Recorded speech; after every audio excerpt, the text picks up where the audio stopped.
এই যে আমাদের চালতা গাইস, কেটে সিদ্ধ করে হলুদ লবণ দিয়ে সিদ্ধ করে তারপরে শুকানো, জিরে ধনে পাঁচফোড়ন ভেজে গুঁড়ো করা আছে, মশলা করা আছে।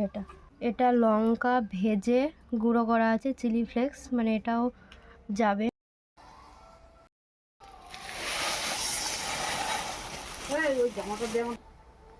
দু কিলো চিনি আছে এতে, এতটা চিনি চলে যাবে। এটা অনেক বড় গামলি, এই চিনিগুলো সব ওই দিয়ে দেওয়া হবে।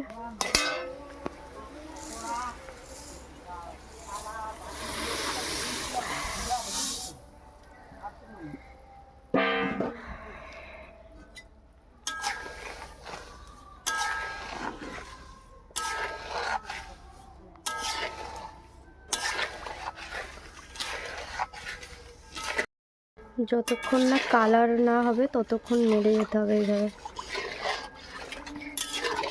কালার আসবে, একটা লালচে কালার, বুঝতেই পারছেন। আর একটু চিনি দিয়ে দিয়েছি, এই যে গাইস দিয়ে দিয়েছি। এবার নাড়তে হবে।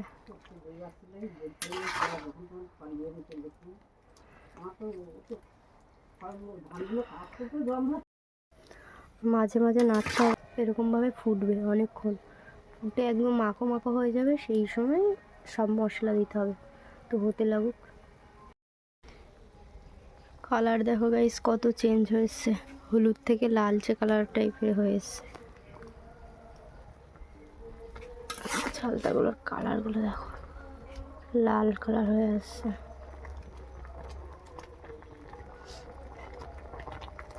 এখনো অনেকক্ষণ ফুটবে।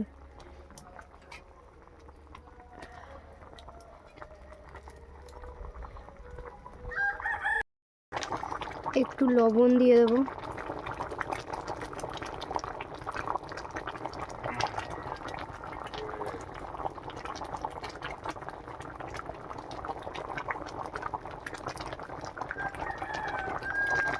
চিনির যে কালারটা আছে, এই যে চিনির যে কালারটা আছে, এই যে কালারটা পুরোটাই এর ভিতরে মজবে আর জল একদম শুকিয়ে যাবে।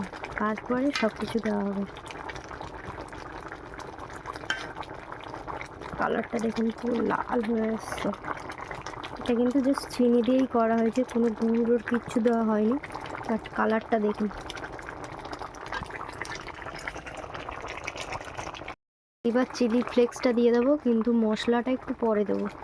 আগে চিলি ফ্লেক্সটা দিয়ে দেবো।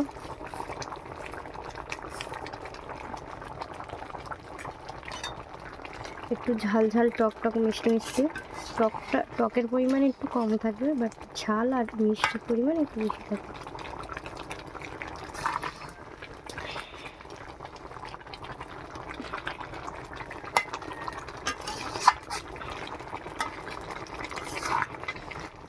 এটা ফোনে মনে হচ্ছে অনেক ছোট করা, বাট অনেক বড় করা। অনেকটা আচার তৈরি হচ্ছে। ঝালটা দেখুন।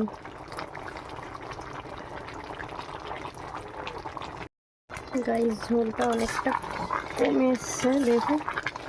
এটা এঁটে যাবে, এটা যেটা থাকে এটা এঁটে যায়।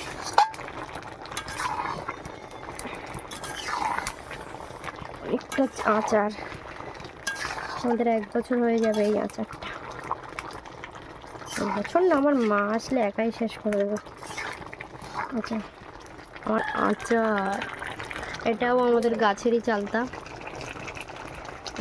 চালতার আচার। মশলাটা দিয়ে দেবো।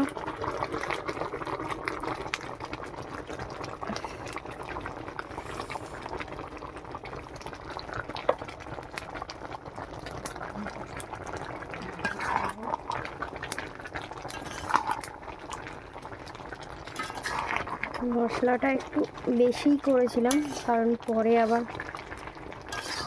বেল যেহেতু অনেক আছে এখনো পড়বে, তার জন্য।